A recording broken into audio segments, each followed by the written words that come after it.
Amis des colis de fans, bonjour. Comme promis, je vais vous montrer aujourd'hui la deuxième partie du colis de fan que m'a très gentiment envoyé Philippe et qui est toujours un appareil de la marque Leader, hein, marque japonaise, et qui, on va le voir, ressemble relativement, enfin je veux dire physiquement, à ce traceur de courbe que je vous ai montré, mais là il s'agit d'un pont de mesure LCR, c'est-à-dire qui permet de déterminer la valeur des selfs, des condensateurs, et des résistances. Donc, il est toujours dans cette boîte là, avec ce système très astucieux de ficelle là, pour le fermer.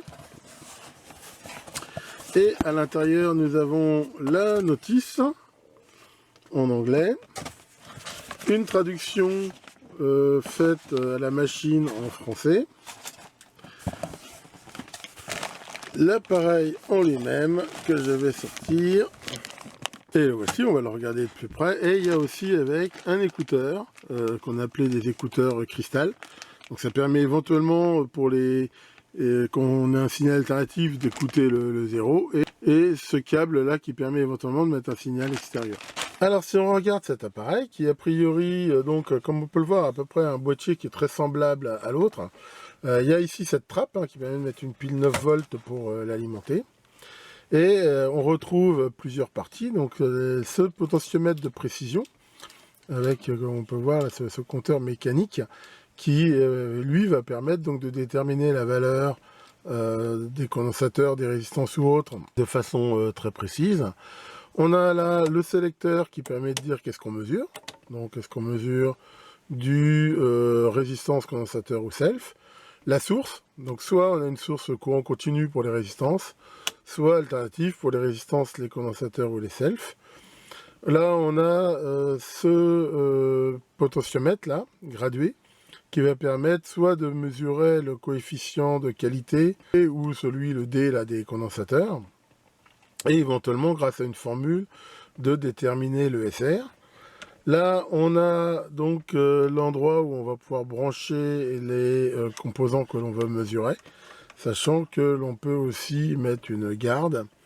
Et là, la sensitivité, voilà, qui permet aussi donc, de régler en fonction des mesures que l'on fait. On a aussi cet interrupteur qui, lui, quand on est pile poil entre la fin d'une gamme et le début d'une autre, ça permet en fait d'avoir un décalage qui permet justement de pouvoir quand même travailler et voir des valeurs précises. Sinon, on a aussi à cet endroit-là donc la possibilité donc, de mettre un signal externe, c'est-à-dire une fréquence différente, à la base il a 1 kHz, de pouvoir aussi mettre le fameux petit écouteur qui permet éventuellement d'avoir un zéro audible, qui peut être intéressant dans certains cas, et éventuellement on peut aussi l'alimenter avec une source extérieure. Alors déjà, rappelons un petit peu le principe des ponts de mesure. Bon, alors très rapidement, avec mon ardoise magique, là, on va regarder c'est quoi le principe, je rappelle, des ponts de mesure, dont le plus célèbre est ce qu'on appelle le pont de Weston. L'idée, c'est voilà, de monter de cette façon-là, voilà, des composants, avec ici une source, donc il peut être alternative ou continu, enfin de base, on va dire c'est du continu. Ici, on va mettre un galvanomètre à zéro central, et on va partir sur le fait que là-dedans, on a des composants qu'on connaît et qu'on ne connaît pas. Par exemple, on peut très bien connaître ces deux-là. Voilà. Ici, on va avoir un composant variable, et ici, celui que l'on veut mesurer. Or, on comprend bien que si à un moment donné, les deux résistances ici sont égales, on aura deux diviseurs de tension avec les mêmes rapports de tension à cet endroit-là. La tension entre ces deux extrémités sera nulle. Donc voilà, c'est tout simplement ça. En gros, le principe est très simple. C'est-à-dire que là, on comprend bien que voilà, si ici j'ai des résistances de 10K, les deux, là j'ai une résistance par exemple de 5K que je ne connais pas, et là je peux varier de 0 à 10K. Voilà, je vais tourner ici mon potentiomètre, et au moment où il fera 5K, j'aurai bien 0, et là si mon truc est à 0 milieu, il sera dans un sens ou dans l'autre, selon que cette résistance-là soit plus grande ou pas.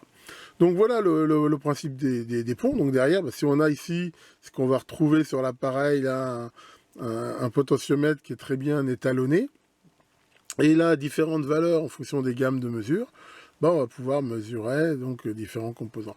Alors ça, bien sûr, ça marche dans le cas d'un courant continu, mais ça marche aussi avec une source alternative.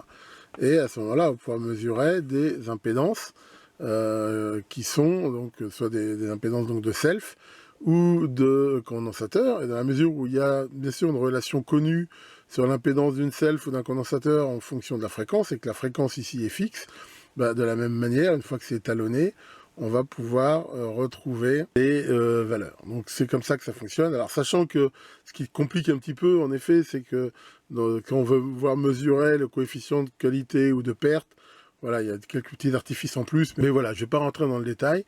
Et donc c'est comme ça que fonctionnent ces ponts de mesure. Alors on va déjà faire une petite démo. Voilà, alors pour l'utiliser, c'est très simple. Là, par exemple, j'ai mis une résistance, on va dire par une résistance dont je ne connais pas la valeur.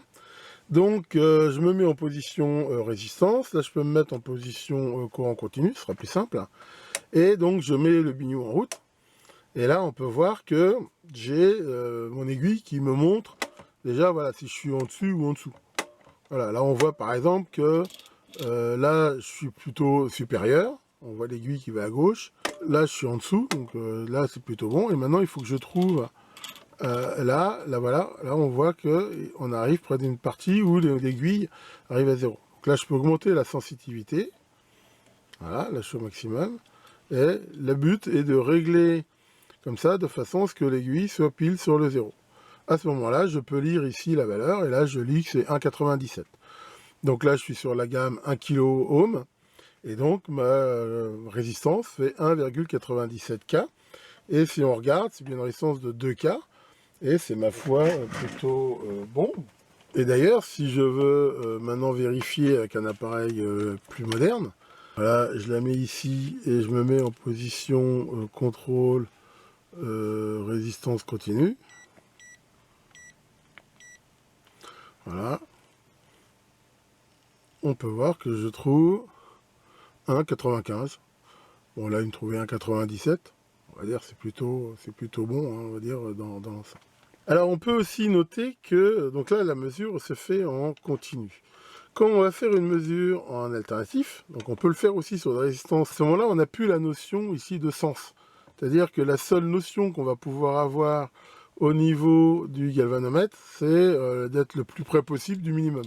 Voilà, alors on voit que je m'approche du 0. Donc là l'idée c'est pareil, c'est d'augmenter la sensibilité et de se rapprocher le plus possible du 0. Voilà, et ainsi de suite.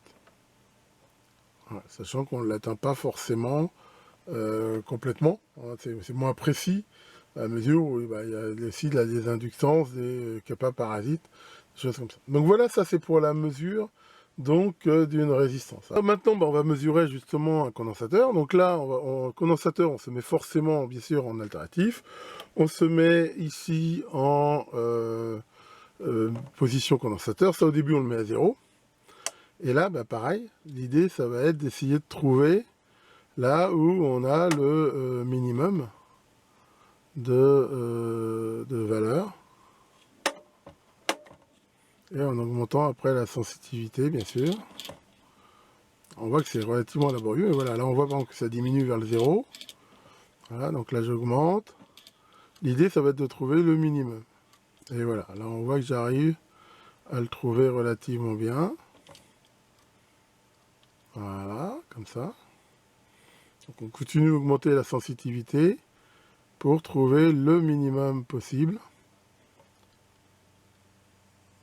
Voilà, là je suis pas mal. Et là donc je trouve sur la gamme 4,9, hein, pour info c'est un 47 nano. Donc là je trouve 49, hein, ce qui est pas mal. Et après on va pouvoir aussi, là essayer de trouver aussi le minimum. Voilà, encore une fois, pour avoir le fameux coefficient D, ici, qui va me permettre de le mesurer avec précision. Alors ouais, c'est assez touchy hein, comme réglage, c'est pas très simple à faire. Voilà, il faut jongler un petit peu entre toutes ces valeurs. Enfin voilà, bon, je vais pas aller plus loin. Pour les selfs, c'est à peu près la même façon. Sachant que derrière, comme j'ai dit, on peut éventuellement avoir une estimation de l'ESR. Il donne dans la notice une formule qui, à partir de ça, permet de retrouver l'ESR. Alors bon, c'est sûr que ce genre d'appareil, maintenant, quand on voit la facilité de mesure d'un truc comme ça a beaucoup moins d'intérêt. Mais bon, d'un autre côté, pendant longtemps, il n'y avait que ça. Et Et c'était des appareils, je veux dire, on n'avait pas tellement grand chose d'autre. Pendant très longtemps, j'ai eu un LCR mètre comme ça, un pont Marconi, alors qui était beaucoup plus gros que celui-là, mais à la limite plus précis. Et pendant des années, je m'en suis servi pour mesurer donc des composants. Alors c'est vrai que comme on le voit, c'est beaucoup plus long, c'est beaucoup plus touchy que les trucs modernes. Enfin bon, c'était avant, hein, c'est un peu comme dans le temps, il y avait les oscillos analogiques. Maintenant, on a les oscillos numériques qui sont même beaucoup plus simples d'emploi et plus puissants. Alors, lors de la présentation du traceur de courbe, vous avez été nombreux à vouloir voir l'intérieur de la bête. Donc là, je vous l'ai ouvert aussi. Donc, voilà, on retrouve là deux circuits. Celui-ci, donc un circuit en bakélite qui contient tous les composants. Et là, celui qui a tous les commutateurs de gamme. Avec, on peut voir là les réglages. Et voilà, sinon, bon, c'est notre classique. Hein, on retrouve ici un potentiomètre 10 tours. Là, c'est potentiomètre double pour l'autre réglage. Et voilà, c'est si simple que ça. Et puis là, on voit le boîtier pour la pile. Alors vraiment, c'est un appareil qui, comme on peut le voir, est comme l'autre. Hein, je veux dire que vraiment dans un état neuf. On peut voir que c'est encore une fois du New Old Stock, mais qu'il est vraiment dans un état impeccable. Pour la présentation de ce superbe pont de mesure vintage. Alors, c'est vrai que autant il y a des chances que j'utilise quand même le traceur de courbe que je vous ai montré. Ce truc-là, comme j'ai dit, maintenant, vu la facilité d'utilisation des appareils modernes, je pense que, je veux dire, voilà, j'en aurai quand même un usage limité, mais ça reste un très bel appareil pour ma collection. En tout cas, encore un grand merci à Philippe hein, pour ce magnifique colis de fan et ces appareils vraiment dans un état impeccable. Hein. Je rappelle qu'il date des années 74, hein, par là, 1974. Donc, on voit que voilà, c'est quand même des trucs de qualité, hein, a priori, qui fonctionnent toujours. Et avec, comme on peut le voir, j'ai pas fait beaucoup de mesures, mais enfin, il reste quand même une précision tout à fait acceptable. Tiens, Pincette, tu vas bien? Ça fait longtemps que tu t'avais pas vu.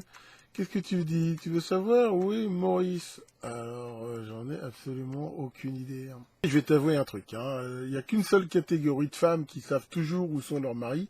Ça s'appelle des veuves. Enfin voilà, bon allez, bah moi là-dessus je voudrais bien continuer de travailler sur CP0128. Alors cette foutue crève là qui m'abat un petit peu, mais enfin bon. J'espère quand même pouvoir vous montrer ça rapidement. Le grand Bridjou, dieu de la mesure, vous fasse de beaux zéros et à très bientôt pour de nouvelles vidéos.